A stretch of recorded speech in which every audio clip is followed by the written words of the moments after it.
Hemos estado viendo sobre el Espíritu Santo y hay un tema que no podemos dejar a un lado y que lo hemos tocado algo, pero tenemos que ir más, tenemos que profundizar porque es la esencia que mueve esta parte. 1 Corintios 13.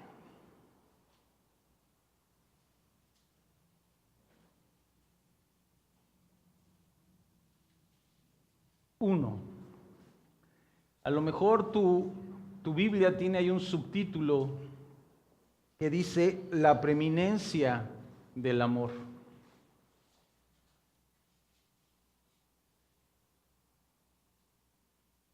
Otro título que deberíamos de ponerle también es la importancia, lo fundamental que es el amor. Y después de que en el capítulo 12 Pablo habla sobre los dones, sobre los ministerios, sobre cómo está la iglesia, toma un tiempo para hablar sobre el amor. Y el amor en la actualidad está devaluado, ¿no? 4 palabras que en muchas ocasiones no valen nada. 4 letras. Que no valen nada. Es muy común ya en la actualidad escuchar te amo. Y tan fácil es decirlo y tan fácil se van estas palabras. Pero esto es de lo esencial que tú y yo tenemos que tener, entender, aplicar como hijos de Dios. Desafortunadamente tenemos que ocupar algunas palabras, algunas frases para que podamos entender más cosas. Pero yo no creo que realmente existan los verdaderos cristianos. ¿Por qué? Porque eres o no eres. ¿Sí me explico? Eres cristiano y si eres cristiano, entonces eres verdadero. ¿O hay verdaderos seres humanos y falsos seres humanos? No. Pero desafortunadamente tenemos que ponerle unos adjetivos calificativos a ciertas cosas, ¿no? Igual decimos el verdadero amor. Es que el verdadero amor realmente no debería existir. El amor es y punto. Pablo aquí no habla sobre el verdadero amor. Pablo aquí habla sobre el amor. Y entonces como le ponemos esta frase, esta palabra antes, verdadero, por eso entonces podemos decir hay un falso amor, hay un falso cristiano. Pues no. Y eso nos da permiso a entrar en un terreno que en el diseño gráfico le hablan el mundo o la zona gris. El blanco es cuando hay demasiada luz y el negro es la ausencia de luz o la ausencia de color. Y en esta mezcla están los grises. Y entonces por eso le ponemos el verdadero amor, el falso amor, para que trabajemos en un espectro, en un área donde nos podemos mover cómodamente nosotros en lo que hacemos. Y espero que me estés captando esta parte. De otra forma, Juan en Apocalipsis lo dice así: por cuanto no eres ni frío ni caliente, te vomitaré de mi boca. Entonces, ¿dónde estuvo esta persona, esta iglesia? En lo tibio, en esta área gris. Y por eso como humanos nos agrada aplicar estos adjetivos calificativos que nos hacen vivir cómodamente. Pero cuando llevamos nuestra vida a la palabra de Dios, ¿qué crees? Esto no es. Así no es. La iglesia de Corinto era una iglesia que iba caminando, que iba avanzando. En ella había dones espirituales, se movían en ellos. También había una doctrina sana y allí iban avanzando, pero algo les faltaba y por eso Pablo les escribe esta parte y les faltaba el amor. Y como les faltaba amor, tuvieron complicaciones y hubo pleitos, discordias, molestias, enojo, egoísmo, orgullo y situaciones que en vez de edificar a la iglesia de la forma correcta, empiezan a hacerlo de otras formas. Y empezamos en el versículo 1 del capítulo 3 de 13 de Primera de Corintios. Si yo hablase en lenguas humanas y angélicas y no tengo amor, vengo a ser como metal que resuena o címbalo que retiñe. Es muy bonito el don de lenguas. Lenguas humanas, lenguas angelicales. Pero Pablo es bien claro, si no tengo amor, de nada sirve. De nada sirve. Y vengo a ser como un metal que resuena o un címbalo que retiñe. Los címbalos son estos platillos que ahora vemos en la batería, pero en aquel tiempo eran 2 címbalos. Y se escucha demasiado. ¿Pero de qué sirve? De nada. Versículo 2.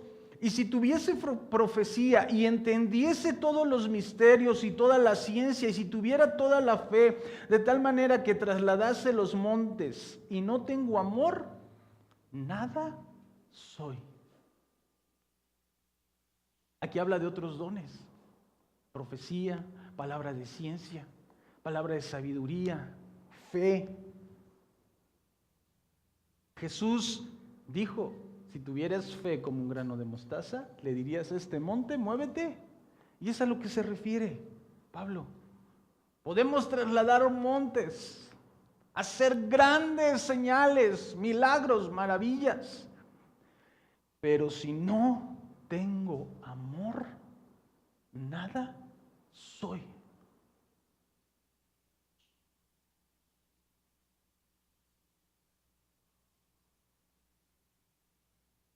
Creo que en muchas ocasiones hemos leído este capítulo, pero no le entendemos la dimensión que tiene sobre cómo actuar en amor. Versículo 3.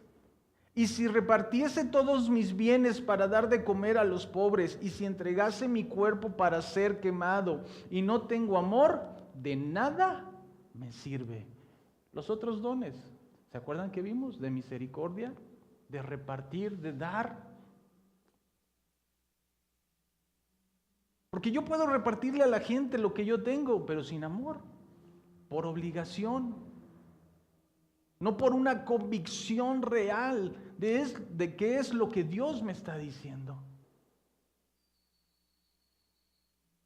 Y no tengo amor, de nada me sirve.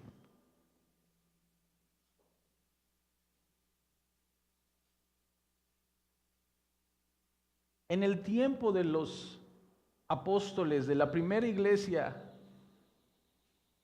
de esa iglesia primitiva, hubo un tiempo de persecución. Muchos de ellos fueron quemados, crucificados, echados a los leones, sufrieron, fueron mártires. Pero si ellos no hubieran tenido ese amor real, de nada hubiera servido. Pero yo creo que ellos tenían ese amor.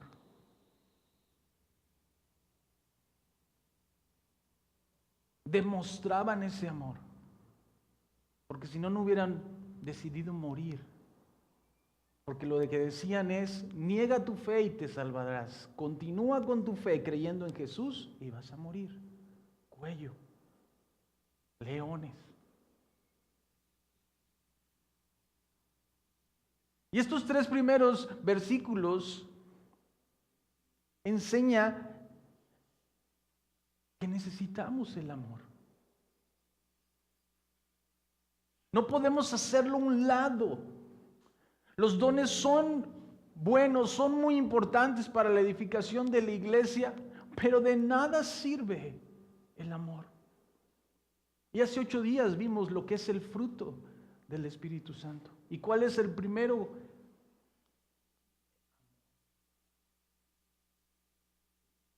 Amor. Al que yo te pregunte, ¿realmente amas a alguien? Lo más rápido que me va a decir, sí. ¿Qué tanto lo amas? Mira, yo amo un resto a mi esposa. ¿Y qué crees? Es con la que más a veces tengo roces y conflictos. ¿Por qué? Porque es con la que vivo.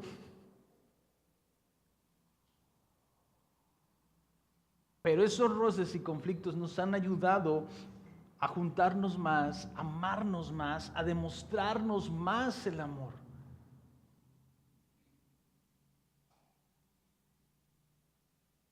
Y esta enseñanza, no creas que solamente es para ti, también es para mí. Porque quien tiene que aplicar primero el amor soy yo. Y los amo mucho a ustedes, iglesia, pero quien tengo que amar primero es a mi casa.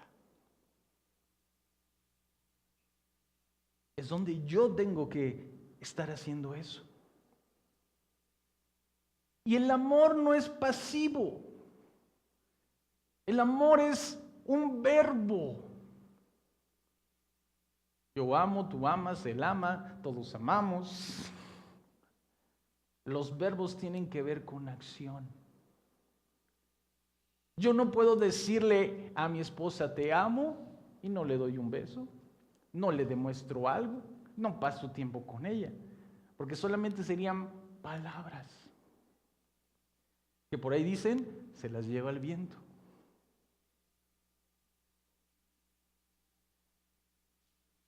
Por eso el amor es una acción y no una abstracción. Y algo abstracto es que cuando vemos algo, nos quedamos solamente con una parte de lo que lo puede definir. Y todo lo demás lo dejamos a un lado. Y eso es lo que pasa en nuestra forma de definir el amor. Porque muchos de nosotros definimos el amor con que me tiene que amar. Y me tiene que aguantar así como soy, porque así me conoció. Y sí, esa es una parte de lo que puede definir el amor, pero no lo es todo. Y entonces Pablo empieza a dar algunas características, cualidades, virtudes, que muchas veces no le ponemos la atención necesaria a lo que es el amor. Y empieza el versículo 4. El amor es sufrido. Y mira, tenemos que entender una parte. El Antiguo Testamento fue escrito en hebreo y unas partes en arameo.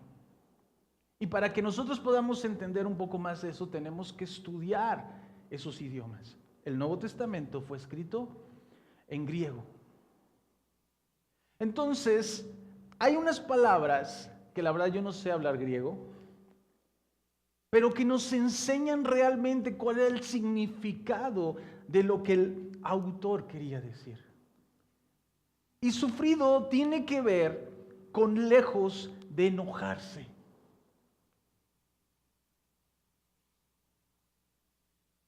En muchas ocasiones lo entendemos, ay, es que entonces me voy a doler de todo lo que me hace. Es lejos de enojarte. Alguien describe esta forma de lejos de enojarse como el espíritu que tiene poder de vengarse, pero no se venga. ¿Te ha pasado eso? Que tienes en tus manos la forma de desquitarte, pero decides no hacerlo.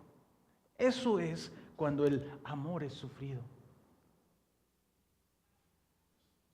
Porque esta palabra en griego tiene que ver con que soporta los insultos, las palabras, los enojos, las injurias, y no hay amargura ni queja en él. Claro ejemplo, Jesús. Él decidió, como una oveja, en silencio, ir allá.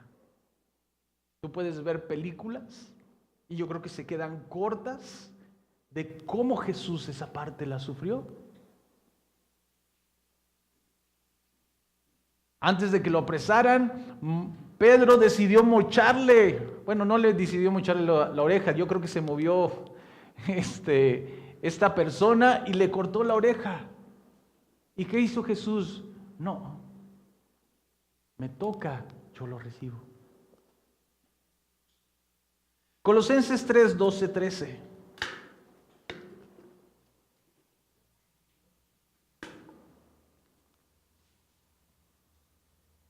Vestíos pues como escogidos de Dios, santos y amados, de entrañable misericordia, de benignidad, de humildad, de mansedumbre, de paciencia, soportándonos unos a otros y perdonándonos unos a otros, si alguno tuviere queja contra otro, de la manera que Cristo os perdonó, así también hacedlo vosotros. ¿Es fácil? No es fácil. Efesios 4:2. Con toda humildad y mansedumbre, soportándonos con paciencia los unos a los otros en amor. Es lo que tenemos que aplicar. Y realmente esto no es fácil que nazca en nosotros. O si alguno sabe cómo que nazca esta actitud, pues díganos. Pero realmente esto lo tenemos que hacer con la llenura del Espíritu Santo. Cuando el Espíritu está trabajando en ti, está haciendo las cosas y entonces vamos avanzando.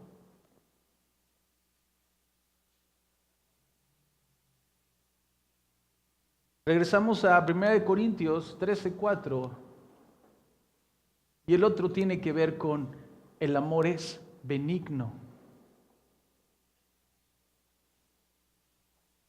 Y la palabra griega que se ocupa aquí tiene que ver con amabilidad o misericordia.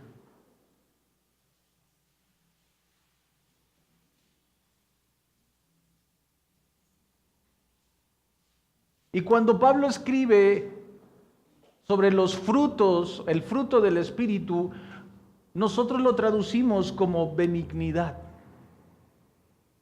Y es lo mismo. Ser amable.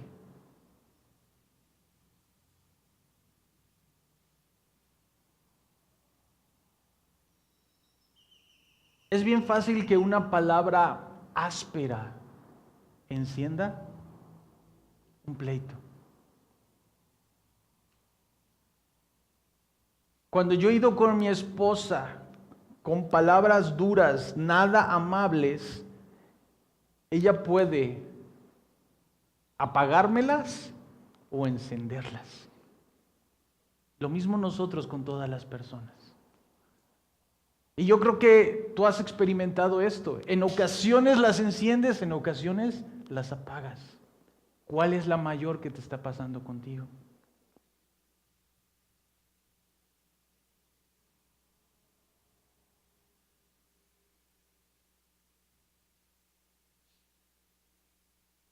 Tenemos que ser benignos. Hay una disposición en mi corazón de arreglar el asunto de una forma tranquila. Y eso es algo que falta en la humanidad, más en este tiempo. Porque el estrés, ¿qué nos hace? Alterarnos. Nos hace estar impacientes y con cualquier cosita, como una olla express, explotamos.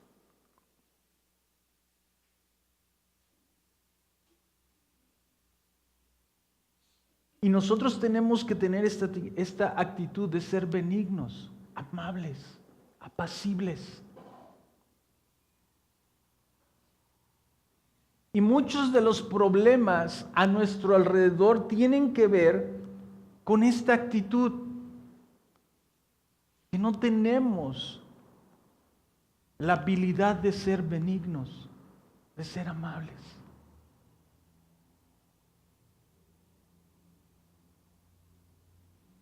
Nosotros tenemos que desarrollarla.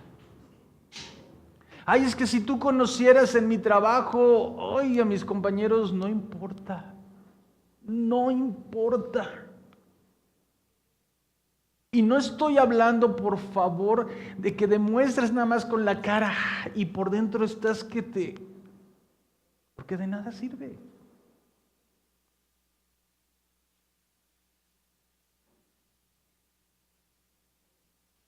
Jesús enseña que un papá le dice a sus hijos, ve y trabaja en el campo. Y un hijo agarró y dijo, sí papá, yo voy, feliz de la vida demostrando el asunto, y a la mera hora que hizo, no fue. Y el otro que a regañadientes, ay, no lo voy a hacer papá, no.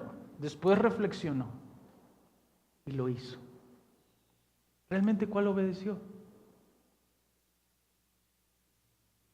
El segundo. Nuestra obediencia tiene que ser entendida en que esto es lo correcto que Dios pide para nosotros. No nada más por hacerlo.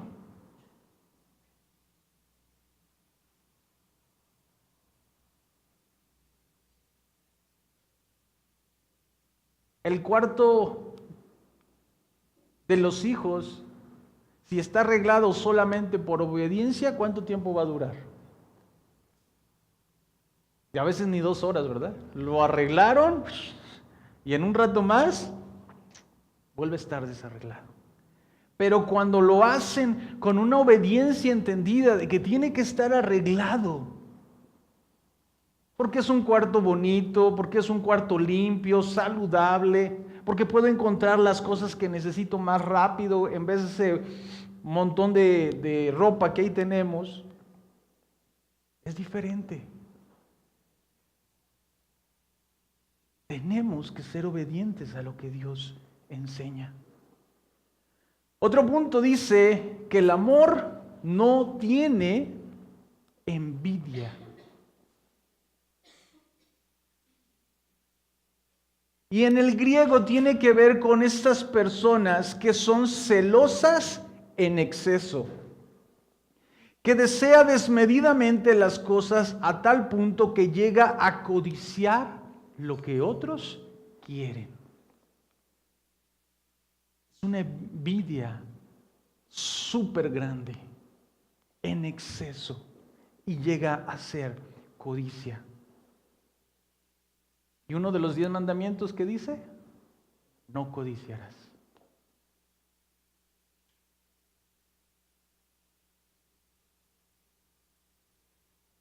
Y tenemos que tener mucho cuidado de que nosotros no tengamos las actitudes correctas conforme al amor.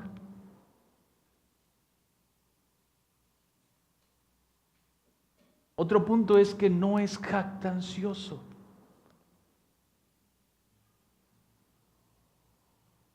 Y la jactancia tiene que ver con estas personas que les gusta alabarse a sí mismas.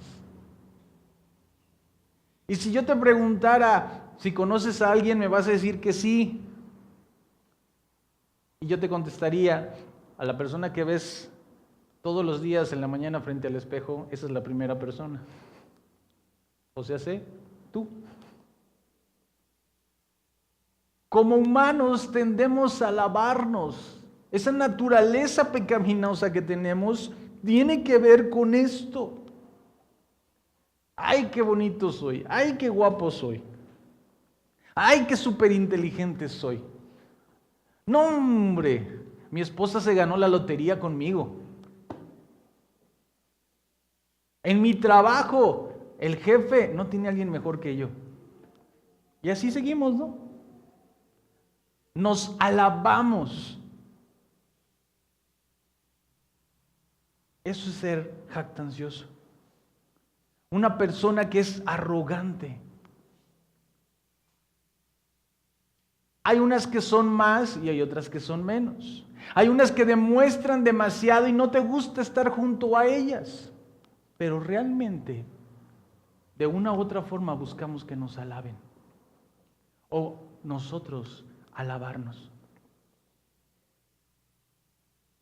¿Y sabes qué? Esto tiene que ver mucho cuando tú y yo alabamos a Dios o le adoramos. Cuando esta parte no ha sido vencida en ti, en mí nos cuesta trabajo alabar a Dios. Porque nuestra humanidad nos limita a pensar que hay alguien más grande que yo. Que hay alguien que tengo que alabar antes que a mí. Porque prefiero alabarme.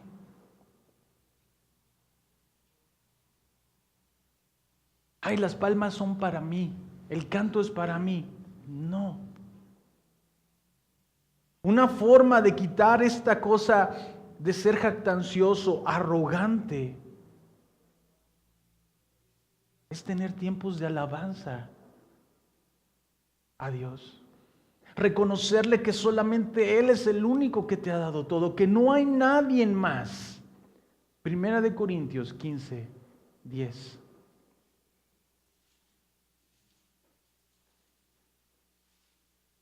Y Pablo lo entendía.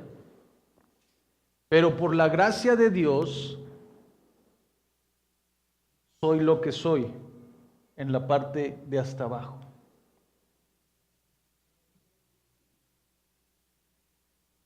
En otra versión dice, pero por la gracia de Dios, soy lo que soy.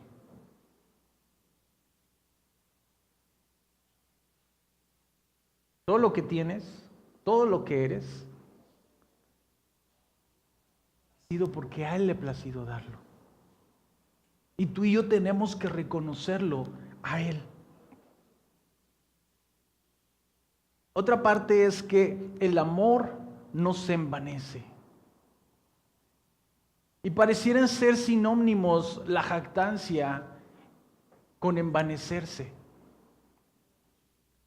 Lo interesante es que en el griego la palabra envanece, 1 Corintios 13, 4, tiene que ver con estar inflado.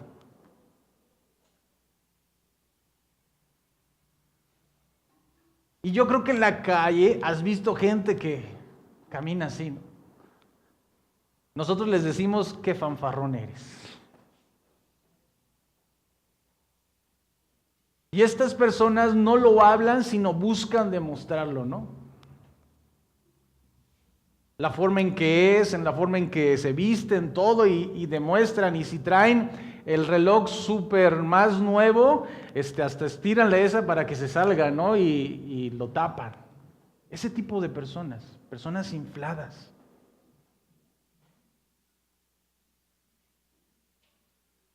Por eso una persona jactanciosa es alguien que presume de sus habilidades y logros con las personas que están a su alrededor. Y una persona envanecida lo refleja, lo busca demostrar y la ves a lo lejos. Y ni una de estas dos cosas es lo correcto. Proverbios 21, 4.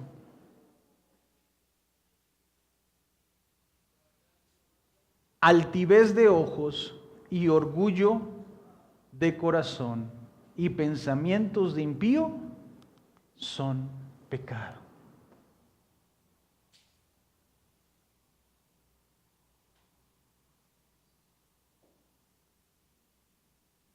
Segunda de Timoteo 3, del 1 al 5. Y entendiendo estas dos partes de que el amor no se envanece y no es jactancioso, cuando Pablo le escribe a Timoteo sobre los falsos profetas, les da unas características que tienen que ver con esto.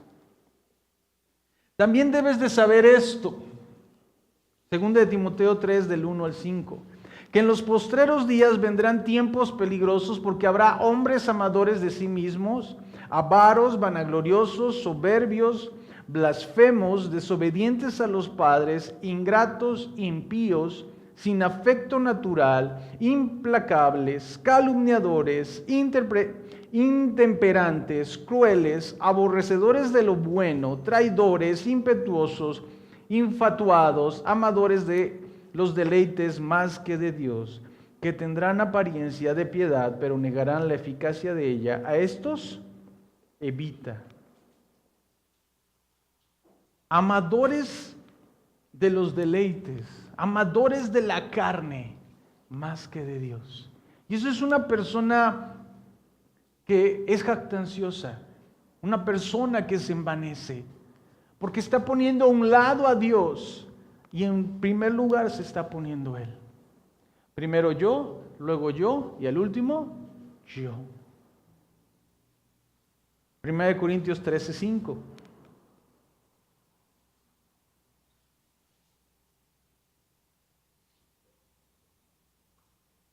El amor no hace nada indebido. Se comporta correctamente.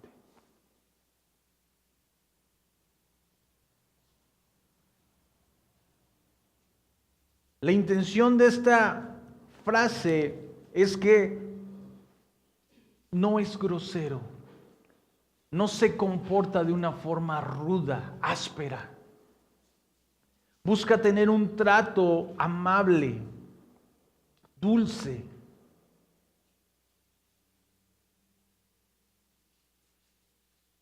¿Cómo es mi amor? ¿Es indebido?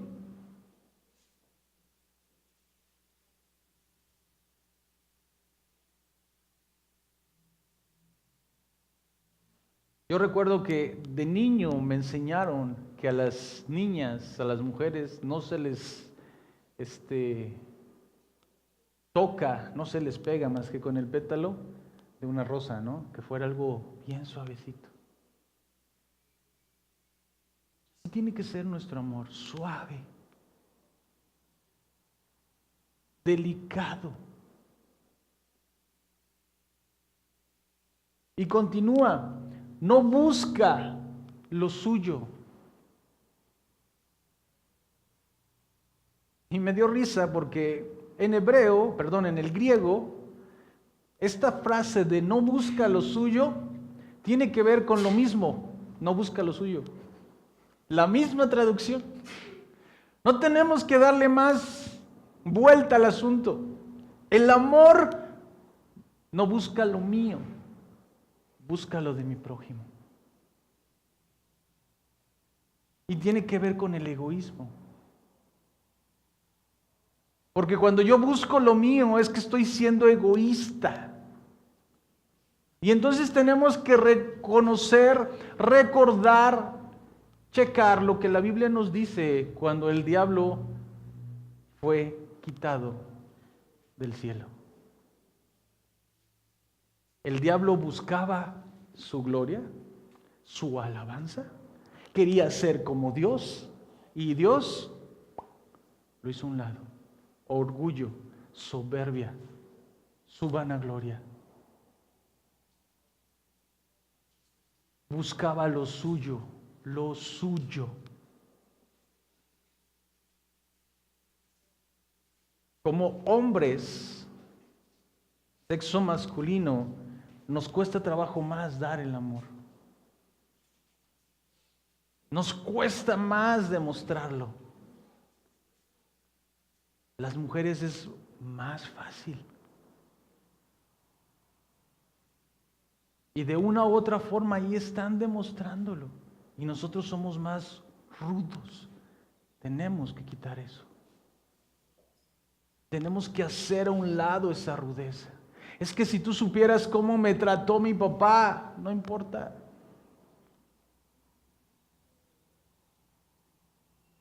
Si yo te contara también cómo me trató mi papá, tenemos que buscar el bien del otro. Y un ejemplo de que el amor no busca lo suyo, aparte del de Jesús, que Él no buscó lo suyo y que es el ejemplo más importante que tú y yo podemos tener, es el de Pablo, 1 Corintios 9:18.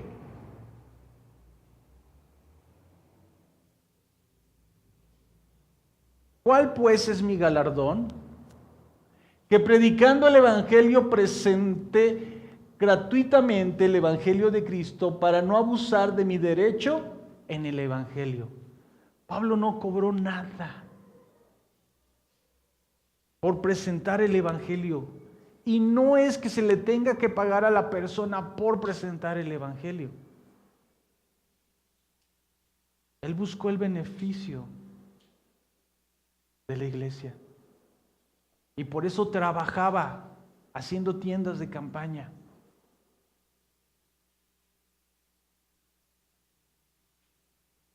Él se esforzaba. Era su labor. Un trabajo. Porque él entendía que era importante la iglesia. 1 Corintios 10:24. Ninguno busque su propio bien, sino el del otro.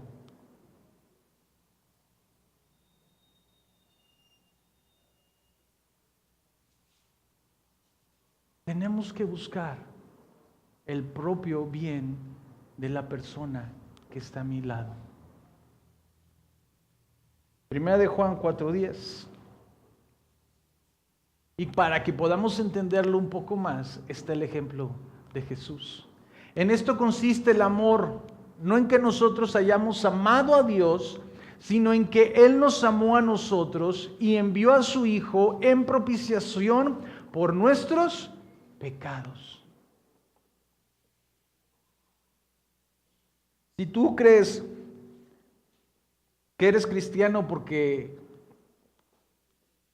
tú decidiste acercarte a Dios primeramente, estás equivocado.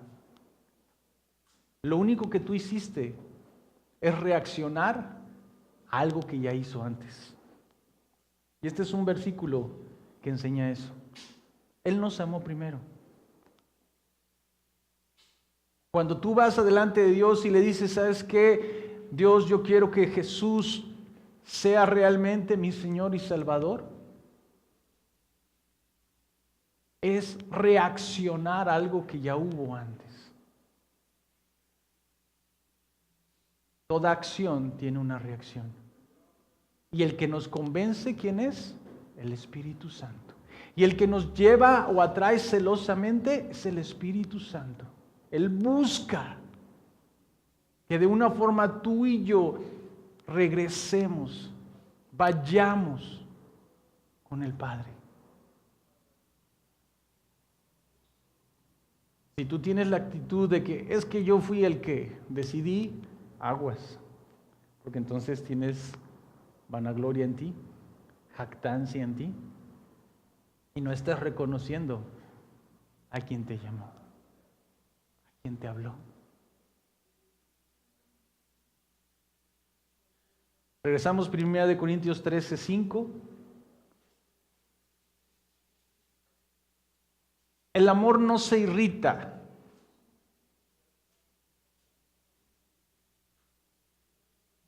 Otras versiones lo manejan como que no se enoja fácilmente. Y en el griego tiene que ver que la persona no es propensa a la ira. Y este irritar va más allá de enojarte. Es ir hasta la ira. Y Y es algo que tú y yo tenemos que quitar, que no podemos dejar en nosotros. Salmos 37:8 dice: deja la ira y desecha el enojo.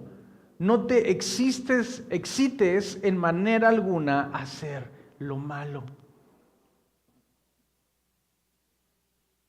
Yo creo que tú lo has experimentado.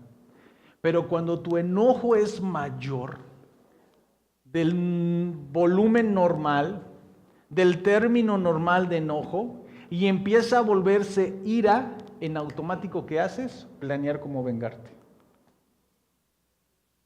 Y ten cuidado, porque si tu enojo ya empieza a planear, a excitarte para hacer lo malo, estás yendo mucho más allá. Detente, frénate. Porque la Biblia dice: ¿de quién es la venganza? De Dios. Y si Dios no decide vengarte, no te angusties. Es que ¿por qué no me has vengado, Dios? Porque no lo ha querido, porque no está en sus planes y porque no lo va a hacer, y punto. Nuestra parte no es pedirle a Dios: Dios, véngame. Dios, trabaja en mí para amar y perdonar.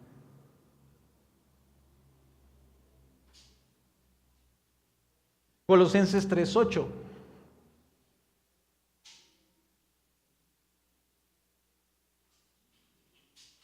Pero ahora dejad también vosotros todas estas cosas: ira, enojo, malicia, blasfemia, palabras deshonestas de vuestra boca. Y regresamos a 1 Corintios 13:5. El amor no se irrita y no guarda rencor.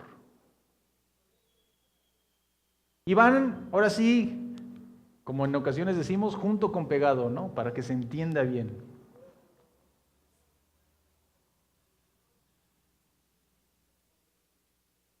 Yo no puedo decir que no estoy irritado si estoy guardando rencor.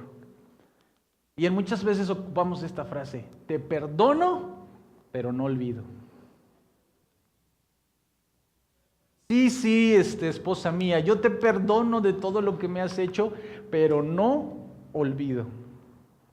Y lo padre es que en el griego, esta parte de no guarda rencor tiene que ver con la idea de que la persona lleva un inventario. Va contando. Hace cuenta que tiene su Excel interno, ¿no? Tin, tin, tin, tin, tin.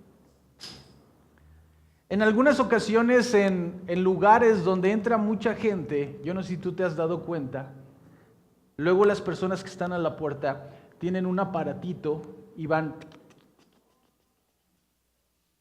Y es un contador para saber cuánta gente entró a ese lugar. Lo mismo tenemos tú y yo en ocasiones. Hay un contador: ya me hizo 5, la siguiente me la paga. ¿Cómo no? Y ahorita voy a planear cómo le hago.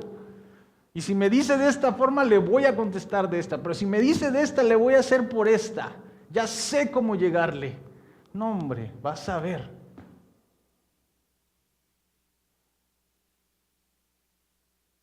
Tú y yo tenemos que ser mansos y humildes.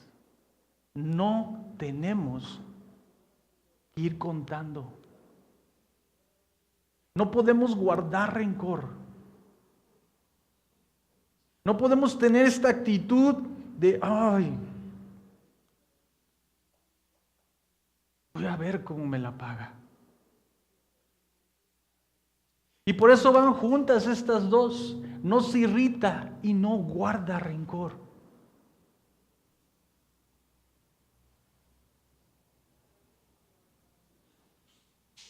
¿Realmente Dios cuenta tus pecados? ¿Qué dice la Biblia? Que Él olvida nuestros pecados y los echa al fondo del mar.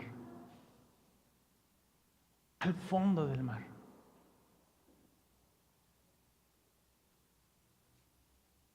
Y los científicos no han podido encontrar qué tan profundo es el mar. No han logrado realmente medir qué tan profundo es el mar.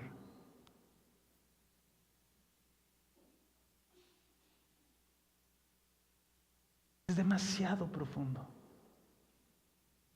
Si Dios no se acuerda de tus pecados, ¿por qué tú te acuerdas de las faltas, de las fallas de tu prójimo?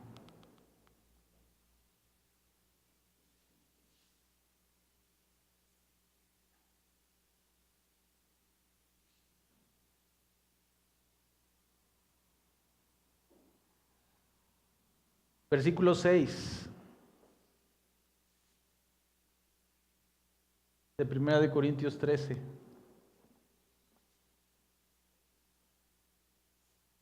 No se goza de la injusticia, mas se goza de la verdad. Todo lo sufre, todo lo cree, todo lo espera, todo lo soporta.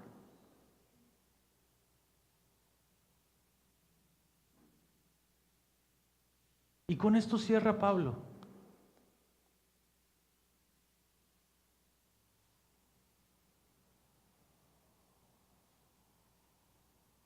Y aunque nos faltaría más tiempo para ir detallando más cada característica del amor,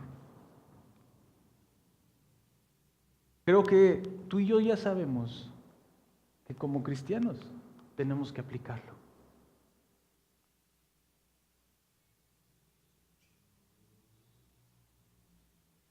Y yo no necesito saber en qué lo tienes que aplicar. Pero yo creo que tú y yo tenemos que empezarlo a aplicar en esas áreas donde yo sé que el Espíritu Santo ya te lo ha enseñado.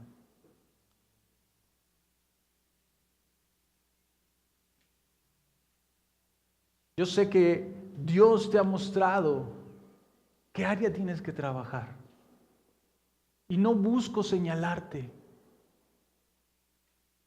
Porque créeme que hay áreas en las que yo tengo que trabajar.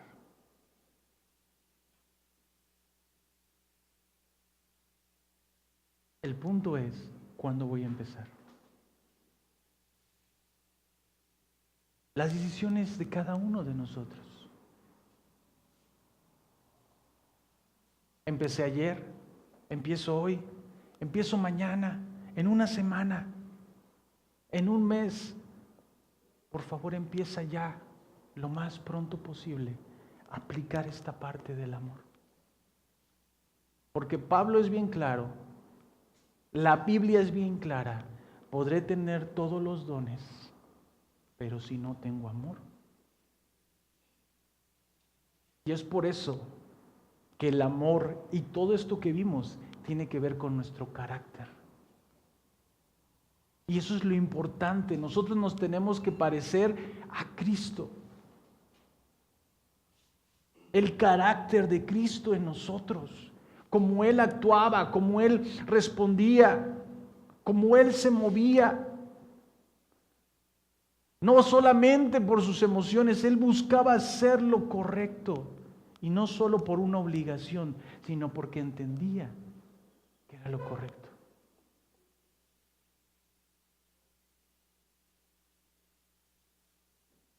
Cierra tus ojos.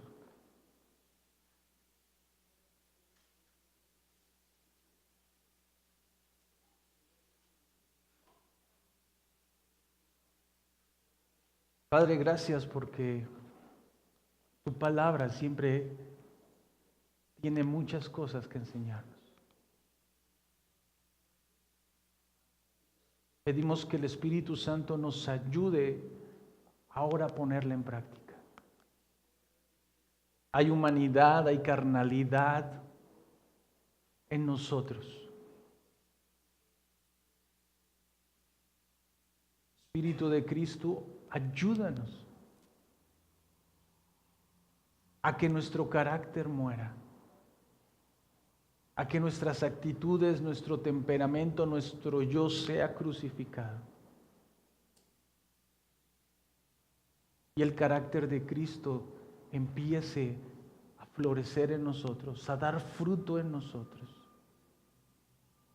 de la forma en que así lo estableciste, Dios. Ayúdanos a cada uno. Cada uno de nosotros tenemos un área débil, algo complicado. Ayúdanos, fortalécenos y que nos podamos apoyar como un cuerpo, como una congregación que somos, como una familia en ti. Enséñanos a cerrar filas para ir creciendo conforme el amor está escrito, detallado en tu palabra.